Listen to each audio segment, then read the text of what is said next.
Bismillahirrahmanirrahim. Assalamualaikum warahmatullahi wabarakatuh. Alhamdulillahirabbil alamin. Wassalatu wassalamu ala nabiyyina Muhammadin wa ala alihi wa ashabihi wa man tabi'ahum bi ihsanin ila yaumiddin. Asyhadu an la ilaha illallah wahdahu la syarika lah wa asyhadu anna Muhammadan abduhu wa rasuluhu la nabiyya ba'dah. Alhamdulillah, segala puji hanya milik Allah Subhanahu wa taala, di mana Dia telah memberikan kepada kita semuanya nikmat yang begitu banyak. Dan di antara kenikmatan-kenikmatan yang telah Allah Subhanahu wa taala berikan kepada kita semuanya, yaitu berupa nikmat iman, nikmat Islam, nikmat sehat, nikmat kita bisa kembali menghadiri majelis ta'lim di salah satu rumah-rumah Allah Subhanahu wa taala yang kita cintai ini.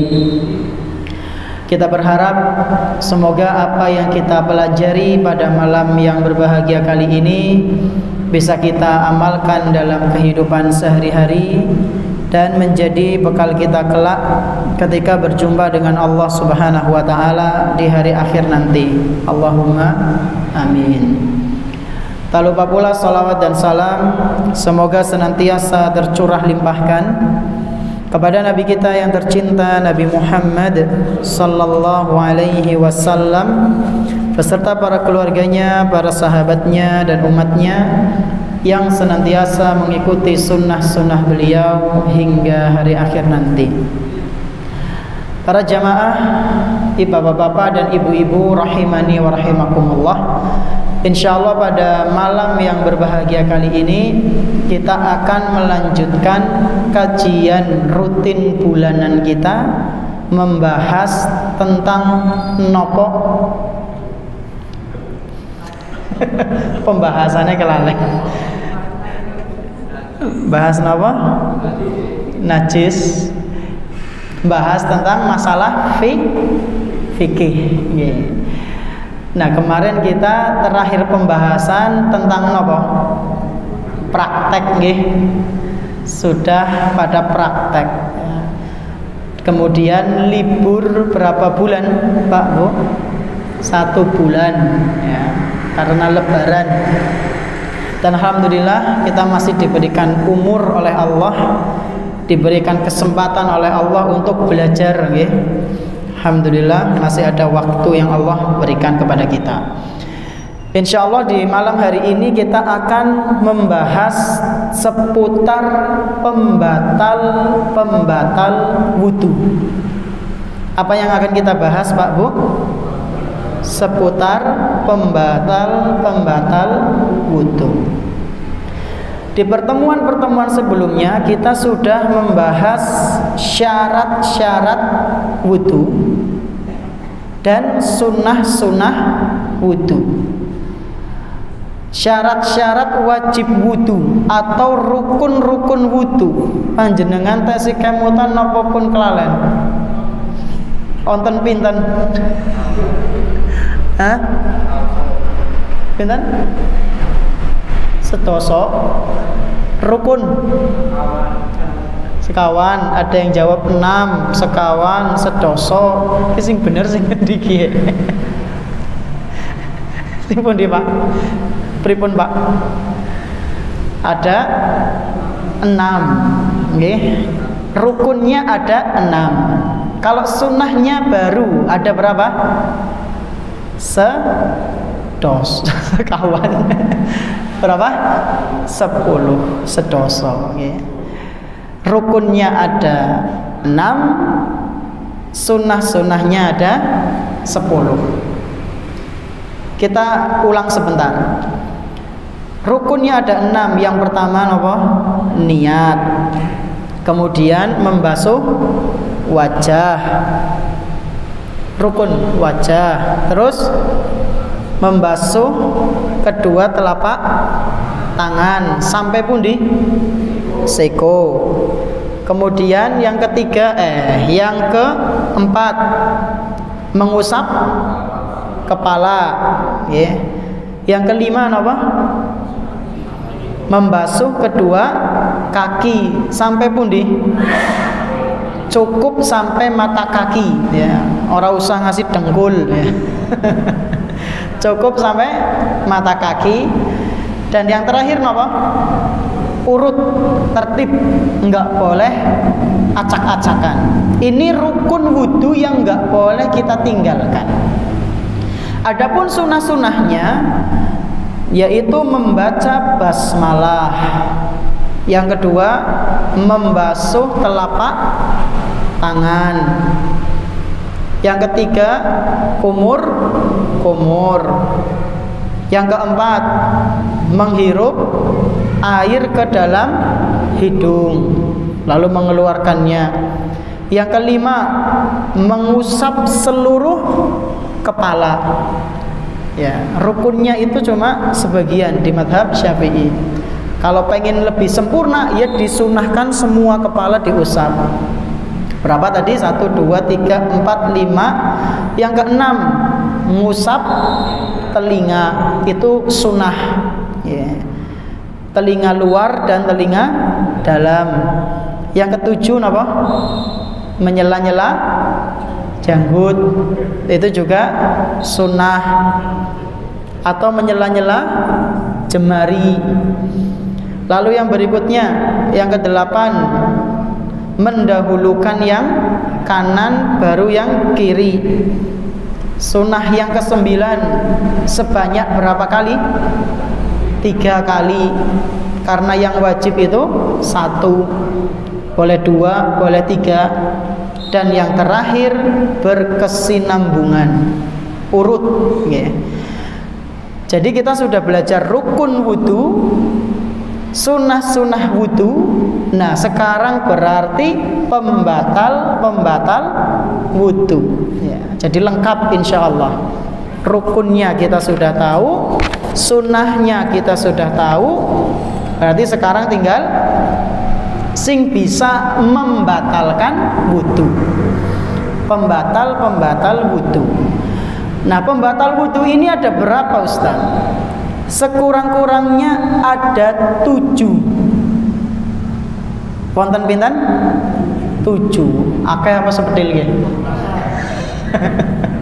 Akeh ya, lebih kang telu ke akeh nggih. Jadi yang bisa membatalkan wudu itu ada 7. Ya, para ulama berbeda pendapat. Ada yang mengatakan 7, ada yang mengatakan 5, ya. Ada yang mengatakan 6, ya. Kita coba pelajari satu persatu nanti. Ada 7.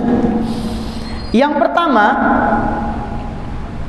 yaitu sesuatu yang keluar dari 2 jalur kotoran. Yang pertama apa? Sesuatu yang keluar dari 2 jalan atau 2 jalur kotoran. Nah, kotoran sih biasanya keluar dari mana? Ya, maaf nggih, dari kubul dan dubur. Kubul niku sing ngarep napa sing wingking? Sing ngarep. Nuwun sewu niki. Nggih. Lubang depan dan juga lubang belakang. Setiap yang keluar dari itu maka membatalkan wudu. Ini yang pertama. Yang kedua, hilang akal. Akalnya apa? Hilang. Lah nanti akal seseorang itu bisa hilang karena beberapa kondisi. Insya Allah nanti kita bahas. Ya. Akal seseorang itu hilang. Yang ketiga, menyentuh wanita yang bukan mahramnya. Digaris bawahi. Menyentuh wanita yang bukan mahramnya. Lah nek mahramnya kepriwe Ustaz? Iya, nanti kita bahas insyaallah. Jadi secara garis besar, wanita yang bisa membatalkan wudu kita adalah wanita yang apa? Bukan mahram kita. Bukan mahram kita berarti salah satu contohnya sinten berarti? Bojone tanggane. Itu bukan mahram kita. Makanya harus dijaga ya. Diri kita harus dijaga. Atau anak tetangga yang sudah balik, itu bukan mahram kita. Ini yang keberapa? Ketiga.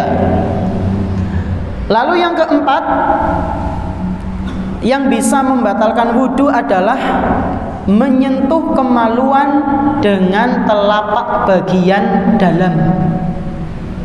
Telapak bagian dalam niku pundi? Nah ini. Oke, ini ada sedikit nggih. Itu batal. Tapi kalau kayak gini, pendapat yang lebih kuat itu enggak batal. Tapi ya ora ngapa sih ngemek iki sih ngapa. Ya, nanti kita bahas insyaallah nggih. Jadi yang membatalkan apa? Telapak bagian dalam. Ini bisa membatalkan wudu. Terus yang kelima, yang bisa membatalkan wudu adalah memakan daging unta. Nah, memakan daging unta. Nanti kita bahas insyaallah. Terus yang keenam, keluarnya najis dari bagian tubuh selain 2 jalan kotoran. Jadi keluarnya najis dari selain kubul dan dubur dengan jumlah yang sangat banyak. Contohnya, ya, dia sudah wudu, mau masuk masjid, tangannya kena gagang pintu, darahnya langsung ngucur. Misal nih, maka sebagian ulama ada yang berpendapat batal wudunya. Alangkah baiknya dia wudu lagi, diperban kemudian wudu lagi. Ada sebagian ulama enggak, itu darahnya enggak ngaruh apa-apa. Tapi saya lebih condong pada pendapat yang wudu lagi ya. Lalu yang terakhir yang bisa membatalkan wudu adalah murtad. Ya jelas ya, orang yang murtad itu wudunya batal ya. Jadi ada berapa? Ada 7. Kita bahas satu persatu. Kalau malam ini enggak selesai, kita lanjut di bulan depan insyaallah. Yang pertama tadi apa? Sesuatu yang keluar dari lubang depan, nuwun sewu niki, dan juga lubang belakang. Yaitu kemaluan laki-laki maupun perempuan apabila mengeluarkan kotoran, baik itu nuwun sewu air kencing ya, atau darah haid, atau air mani atau madhi, maka itu membatalkan wudu. Sudah kita bahas dulu mani, madhi dan wadi ya. Sudah kita bahas. Mani dan madhi kalau keluar maka bisa membatalkan wudu. Ini dari bagian nuwun sewu depan. Kalau yang belakang berarti apa? Tinja ya. Terus napa malih? Ngentut, itu juga termasuk sesuatu yang bisa membatalkan wudu. Ngentut termasuk pembatal wudu. Ngentut sing seru apa sing lirih? Lorone. Dua-duanya itu bisa membatalkan wudu. Nah, kita bahas dalilnya. Yang pertama ya, yaitu dalil dari Al-Qur'an.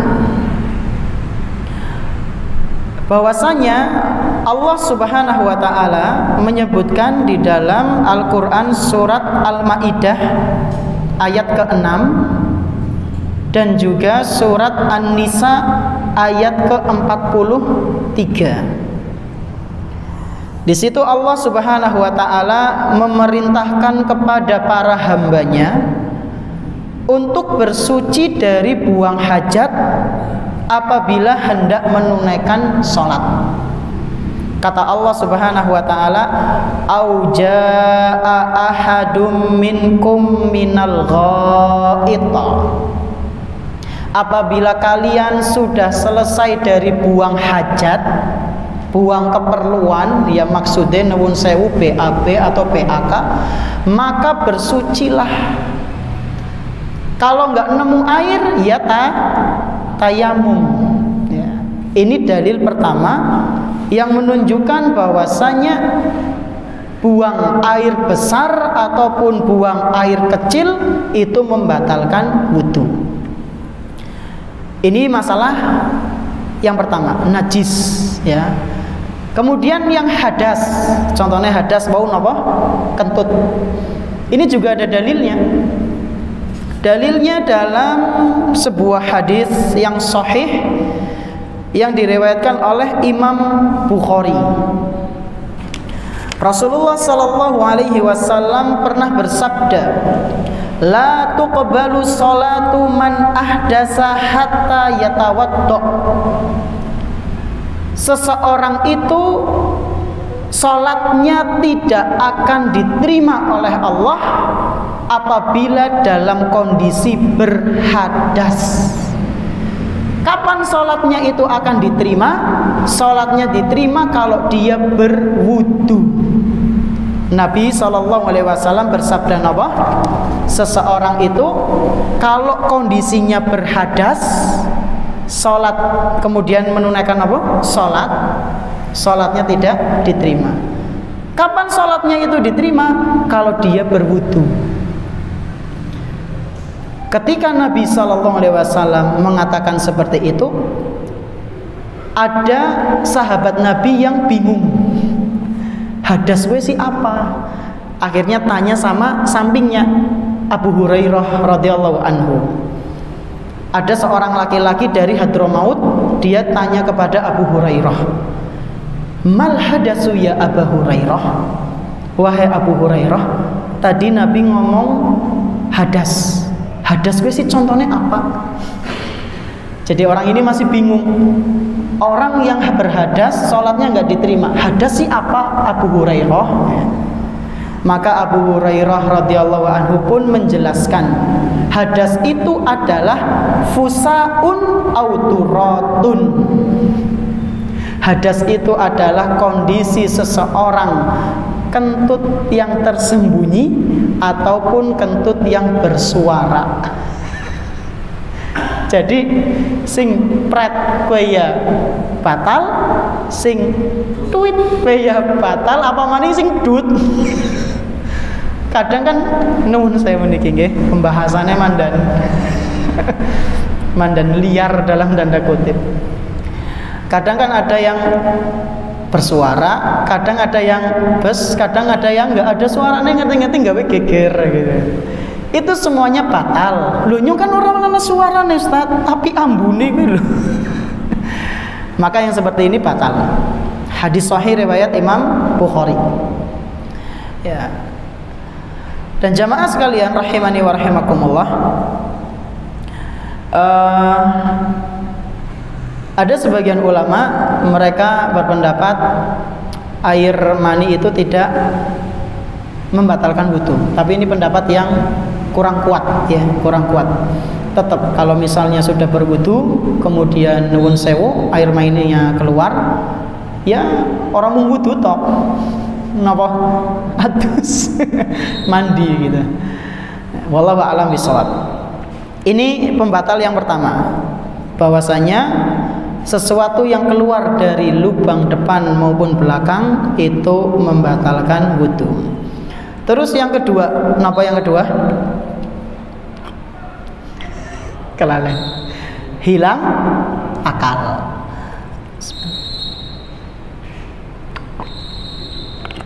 Orang yang sudah berwudu tiba-tiba akalnya hilang, maka wudunya batal. Nah pertanyaannya Ustaz, hilang akal ini kondisi yang bagaimana? Para ulama kita menjelaskan sekurang-kurangnya ada ada 4 kondisi seseorang bisa hilang akal. Kondisi yang pertama, orang itu bisa hilang akal jika tidur terlalu nyenyak.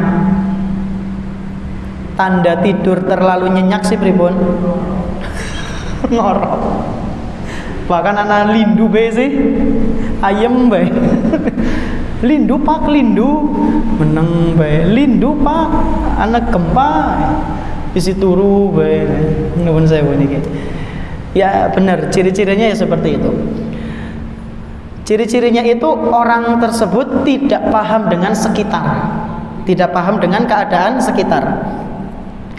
Ada juga hadis yang menjelaskan, dan Imam Syafi'i rahimahullahu ta'ala juga beberapa ulama Syafi'iyah menjelaskan batasannya adalah nuwun sewu, pantat itu terangkat atau masih tetap di tanah.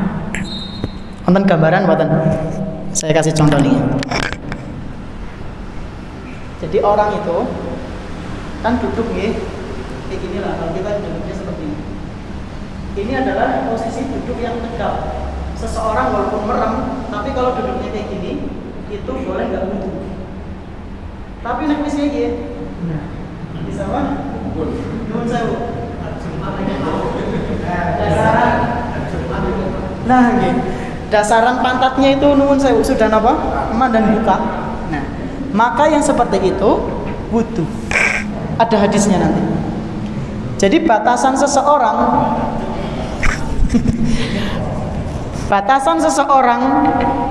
terkontrol akalnya itu dilihat dari pantatnya terangkat atau tidak. Tapi ngisuk jenengan Jumatan rasa nginggeng nggih. Kayak wis batal lagi. Enggak usah. Ora usah diinggengi pada. Enggak. Jadi itu ada sebagian ulama yang ngasih batasannya kayak gitu. Kalau sampai pantatnya niku terbuka sedikit, berarti itu harus wudu. Ya, itu tanda dia sudah nggak bisa ngontrol akalnya. Ya. Atau tanda lain, dia dengar komat isi turu bae. Digugah pun masih tidur gitu. Maka yang seperti ini harus wudu. Adapun orang yang cuma merem-merem ya, tidur tapi masih dengar suara khotibnya gitu. Terus masih dengar suara lalu lalang ya, dan posisinya masih tegap, maka yang seperti ini nggak wudu lagi, nggak apa-apa. Cuma Imam Asy-Syafi'i rahimahullahu ta'ala menganjurkan untuk wudu itu jauh lebih afdol. Ya diantara faedahnya supaya sholatnya khusyuk ya. Seger maning sih panjenengan kalau sholat dalam kondisi ngantuk pripun? Pengen cepet-cepet rampung kan? Maka lebih baik wudu. Hilang akal diantaranya adalah karena tidur yang terlalu nyenyak. Nah, ini PR bagi kita bapak-bapak, ini terutama ketika Jumatan, okay? Sebisa mungkin ya nek ngantuk dilawan lah, ngantuk dilawan. Kalau misalnya emang sudah capek banget ya, itu ya Jumatan pada nuwun sewu pada siram kan, gitu, ya seger. Biasanya kan ada yang Jumatan nggak mandi gitu, itu bikin lesu. Ya, apalagi kalau ditambah khotibnya datar gitu, nuwun sewu niki. Datar kan enak banget.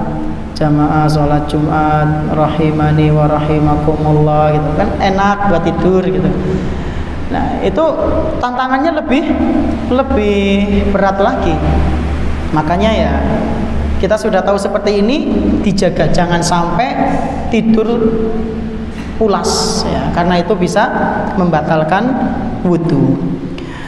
Di antara dalilnya adalah sebuah hadis yang diriwayatkan oleh Imam Abu Dawud, dinilai hasan oleh Syekhul Albani. Rasulullah SAW pernah bersabda, "Wika ussahi al-ainan." Tali pengikat dubur adalah mata, kata Nabi. Tali pengikat dubur adalah mata. Maksudnya apa? Ibnu Sakan menjelaskan, seorang ulama Syafi'iyah menjelaskan, maksudnya adalah orang sudah nggak bisa mengontrol akalnya, ya. Kemudian Nabi SAW melanjutkan sabdanya, faman nama falyatawaddo. Barang siapa yang tertidur sampai pulas, maka hendaknya dia berwudu. Ustaz, kalau cuma ngantuk dengat-dengut tok, pripun Ustaz? Dan masih sadar dengan keadaan sekitar, maka yang seperti ini nggak apa-apa. Dan ini pernah dialami oleh para sahabat. Dulu para sahabat Nabi radhiyallahu anhum ajma'in pernah menunggu waktu sholat subuh sampai lama sekali. Bahkan diceritakan sampai pada tertidur. Tapi mereka tertidurnya terjaga. Orang ngasih jengking banget, orang ngasih ngorok, orang ngasih ngiler. Nah kemudian ya disebutkan karena ashabu Rasulillah sallallahu alaihi wasallam yanamuna summa yusalluna wala yatawaddaun.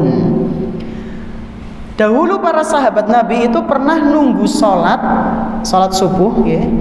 Itu saking lamanya mereka pada tertidur. Bahkan dalam riwayat Imam Abu Dawud disebutkan para sahabat sampai ngangguk-ngangguk ya. Lalu ketika Rasulullah SAW sudah sampai ke masjid, para sahabat langsung sholat wala yatawaddaun, dan mereka tidak pada wudu. Kenapa kok mereka nggak wudu? Sholatnya terjaga, wudunya terjaga, tidurnya terjaga, nggak sampai akalnya hilang. Ini yang pertama. Akal seseorang itu bisa hilang karena tidur pulas. Yang seperti ini maka harus wudu. Akal seseorang bisa hilang pula karena yang kedua mabuk ya. Orang yang mabuk niku akalnya hilang. Maka nggak boleh orang yang lagi mabuk kemudian dia misalnya sudah wudu lalu mabuk gitu ya, lalu sholat, itu nggak boleh karena wudunya batal. Dan orang yang mabuk itu nggak boleh sholat, jangan sholat dulu gitu, bukan kemudian yus lah nyora sholat, enggak, jangan sholat dulu. Sampai kapan? Sampai siuman dia. Ini disebutkan dalam Al-Quran. Allah Subhanahu wa ta'ala berfirman, ya ayyuhalladzina amanu, wahai orang-orang yang beriman, la taqrabus sholata wa antum sukara. Kalian jangan sholat dalam keadaan mabuk. Ini ayat memperingatkan orang-orang yang beriman ketika khamr belum diharamkan pada saat itu.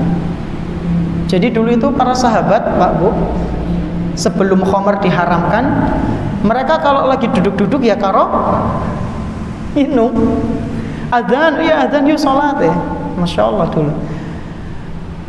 Kemudian turun peringatan dari Allah Subhanahu wa ta'ala, kalian jangan sholat kalau lagi mabuk. Kapan kami boleh sholat wahai Allah? Hatta ta'lamu ma taqulun. Kalian boleh sholat kalau kalian sudah paham dengan apa yang kalian ucapkan. Paham dengan apa yang diucapkan berarti kan menunjukkan harus ada akalnya. Orang yang nggak berakal, nuwun sewu, akalnya lagi hilang, itu biasanya ngomong nggak teratur, yang nganang-ngeneh, nggak jelas ya. Ini yang kedua.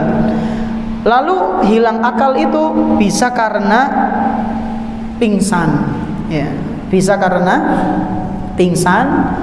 Yang ketiga, lalu yang keempat, hilang akal karena gila ya. Orang yang gila itu akalnya hilang. Inilah pembatal wudu yang kedua, yaitu hilang akal. Yang pertama apa? Keluar kotoran dari depan, lubang depan dan belakang. Yang kedua apa? Hilang akal. Kemudian yang ketiga. Yang ketiga apa Pak Bu? Menyentuh wanita yang bukan mahram ya. Napa bedanya mahram sama muhrim? Napa? Mahram itu yang sudah halal bagi kita lah gampangannya. Ada hubungan sedarah atau hubungan kekeluargaan. Kalau muhrim napa? Orang yang lagi ihram. Yeah. Kalau mahram itu adalah hubungan kekeluargaan. Kalau muhrim orang yang sedang ihram. Teng pundi ihram? Nang mana? Mekah. Yeah. Ya, jadi yang lebih tepat apa? Mahram. Menyentuh wanita yang bukan mahramnya. Dan ini dalilnya ada di surat An-Nisa ayat ke-43. Di situ Allah Subhanahu wa taala menyebutkan tentang kelompok yang harus bersuci jika ingin menunaikan ibadah sholat. Ya. Di antaranya adalah menyentuh wanita, seorang laki-laki yang menyentuh wanita. Di situ Allah Subhanahu wa taala berfirman, "Aula mastumun nisa." Seseorang yang menyentuh wanita, maka dia harus bersuci lagi ketika akan ibadah. Dengan air, kalau nggak ada air maka pakai apa? Tayamum, debu. Ya. Nah, di sini para ulama berbeda pendapat, Pak Bu. Menyentuh di sini itu apakah nyentuh kayak kiye? Apa mung senggolan Pak, kulit karo kulit? Atau menyentuh lebih spesifik lagi maknanya? Para ulama berbeda pendapat. Ada yang mengatakan batal secara mutlak, ada yang mengatakan enggak batal, ada juga yang mengatakan batal jika diiringi dengan syahwat. Jadi panjenengan wudu, kemudian senggolan sama wanita, itu bisa batal, bisa enggak batal, bisa batal jika diiringi syahwat. Ini para ulama berbeda pendapat. Yang pertama yang mengatakan batal wudunya, dalilnya ini secara zahir. Allah Subhanahu wa taala mengatakan menyentuh wanita itu membatalkan wudu. Adapun ulama yang mengatakan enggak batal itu, loh kenapa? Karena ucapan dalam ayat tersebut la mastumun nisa, nyentuh wanita, maksudnya adalah nuwun sewu bersenggama. Bersenggama niku napa? Berhubungan badan. Itu baru batal. Kalau kesenggolan enggak. Kemudian pendapat yang lain batal jika apa? Diiringi syahwat. Berarti nek misalnya salaman mau ke masjid dulu, Dek, ya assalamualaikum, itu enggak. Nah, atau misalnya ngesun pipi istri enggak pakai syahwat, sakit mboten? Bisa lah ya. Apa sih? Nuwun sewu. Apa sing nyetrum misalnya ngesuntok gitu loh. Biasanya ya enggak, ngesun aja, ngesun sayang aja. Ya. Maka itu enggak batal. Tapi jika diiringi dengan syahwat sampai ada indikasi ngerangsang, maka itu bisa membatalkan. Berarti sing kepriwe Ustaz? Sing aman. Iso rasa disentuh lah. Kita yang tahu dengan kondisi kita. Ya. Jadi para ulama berbeda pendapat. Loh Ustaz, kenapa sih kok kayak gini disampaikan? Ya supaya kita itu ya bisa lapang dada, bisa tahu, nambah wawasan kita. Oh, ada yang nggak mau disentuh karena memang dia berpendapat seperti itu. Terus mungkin suatu saat panjenengan akan lihat temannya panjenengan udah wudu mau sholat maghrib, salaman sama istrinya. Oh, Ya memang ada pendapat seperti itu. Jadi orang pada nyanteng gitu ya. Kili batal, lu nyong ngajine orang batal kok. Lu nyong ngajine batal kok. Kan pada otot-ototan akhirnya. Ya karena nggak disampaikan seperti ini. Ya, karena nggak disampaikan seperti ini. Yang pertama tadi pendapatnya Ibnu Mas'ud dan Ibnu Umar, sahabat Nabi, yang mengatakan batal secara mutlak. Yang mengatakan nggak batal itu maksudnya nyentuh wanita bersenggama, jima, itu pendapatnya Ibnu Abbas. Ibnu Abbas, keponakannya Nabi. Adapun yang mengatakan batal jika diiringi syahwat, ini pendapatnya Imam Malik dan Imam Ahmad. Para ulama berbeda pendapat, tapi mereka saling legowo. Maka kita juga harus saling legowo, ya. Jangan sampai menyesatkan. Perkara wudu nggak sih menyesatkan, kebangetan. Ya. Dan memang jamaah sekalian, ada riwayat-riwayat lain yang menjelaskan menyentuh wanita yang mahram kita, istri kita, itu nggak batal, memang ada. Di antaranya Rasulullah SAW itu pernah sholat malam dan Aisyah nyari-nyari, mana Rasulullah? Akhirnya ngeraba-ngeraba, kepegang kakinya Rasul. Oh, lagi sholat. Kakinya Rasulullah kepegang sama Aisyah. Apakah Rasulullah kemudian wudu maning? Enggak. Langsung lanjut sholat. Karena rumahnya Rasulullah itu sampingan dengan masjid pada saat itu, Masjid Nabawi, ya. Jadi pas ngeramak-ngeramak kayak gini, Rasulullah mana? Kan nggak ada lampu rumahnya. Pas Aisyah kayak gini, kepegang kakinya Rasul. Oh, lagi sholat.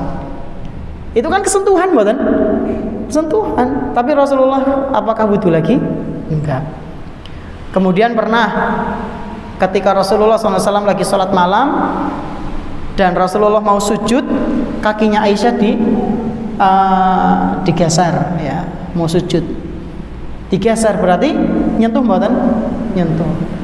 Ada juga riwayat yang mengatakan Rasulullah SAW itu udah wudu kemudian mencium istri-istrinya. Apakah Rasulullah wudu lagi? Enggak, ya. Meskipun hadis ini ada beberapa ulama yang mempertimbangkan kesahihannya, ya. Tapi ini menunjukkan semuanya hadis-hadis yang lain bahwasanya yang seperti itu tidak membatalkan. Kesimpulannya bagaimana, Ustaz? Kesimpulannya, menyentuh wanita yang mahram kita jika tidak diiringi syahwat tidak batal, dan menyentuh wanita yang bukan mahram kita maka bisa batal sesuai dalil keumuman ayat ini. Terus kita bagaimana, Ustadz? Ya rasa sentuh. Oh, nggak ada keperluan, ngapain sentuh? Ya. Dan yang perempuan nuwun sewu niki kadang ada yang ngeledeki, hayu batal. Nggak perlu seperti itu, ya.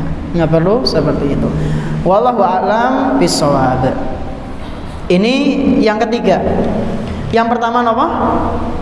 Pembatal wudu, mengeluarkan kotoran dari lubang depan atau lubang belakang. Yang kedua apa? Hilang akal. Yang ketiga, menyentuh wanita yang bukan mahram. Yang keempat, yaitu menyentuh kemaluan.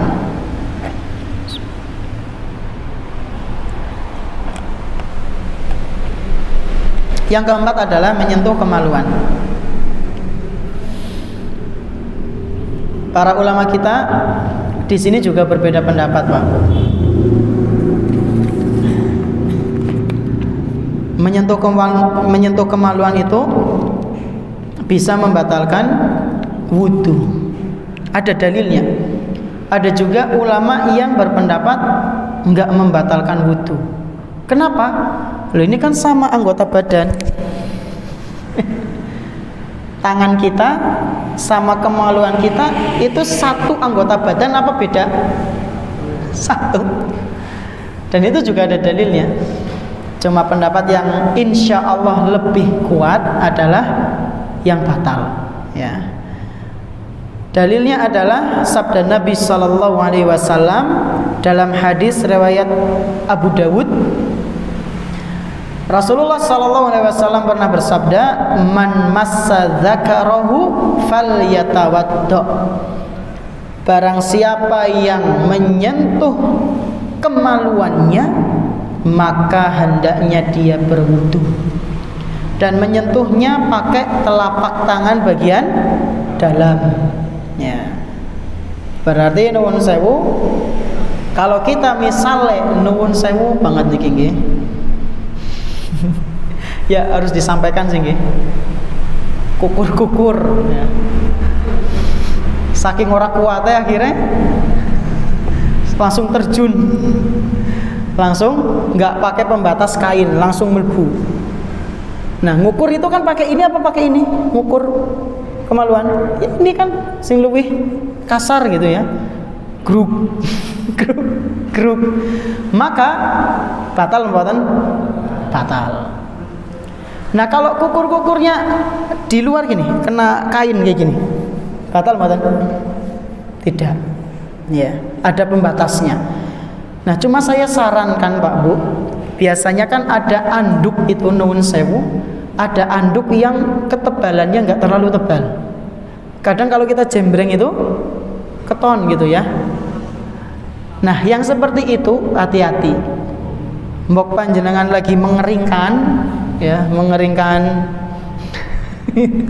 itunya panjenengan, kesentuhan sementara panjenengan sudah kondisi suci. Nah, makanya batal berarti. Terus gimana Ustadz? Caranya itu dilipat anduk itu biar kelihatan tebel, dilipat. Kan berarti kan numpuk itu, baru dilapkan. Ngakalinya seperti itu. Nah, kalau cuma satu lapisan saja, itu biasanya ana sing bolong, kadang kita nggak kerasa. Nanti kesenggol akhirnya. Ya batal butuh maning. Nah, amannya napa? Anduknya dilipat biar lebih tebal. Wallahu a'lam bishawab. Nah Ustaz, kalau misalnya itu kemaluannya anak kecil, kita sudah wudu, kemudian kita memakaikan celana anak kita yang masih kecil, kesenggol jempol ini, ting gitu, batal mboten? Batal mboten? Batal, ya, batal, walaupun kemaluannya orang lain. Kalau nuwun sewu niki disampaikan karena ilmu nggak apa-apa.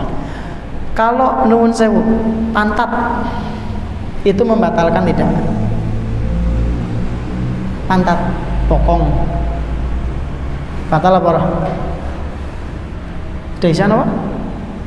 Udah? Hampir 1 menit lagi. Nah, nanti sisanya pertemuan akan datang ya. Pantat niku membatalkan wudu mboten? Tidak. Yang membatalkan apa? Dubur.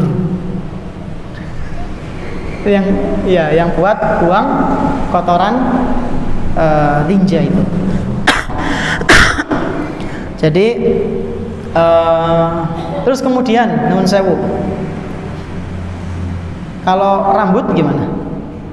Rambut kemaluan itu membatalkan tidak? Kesenggol.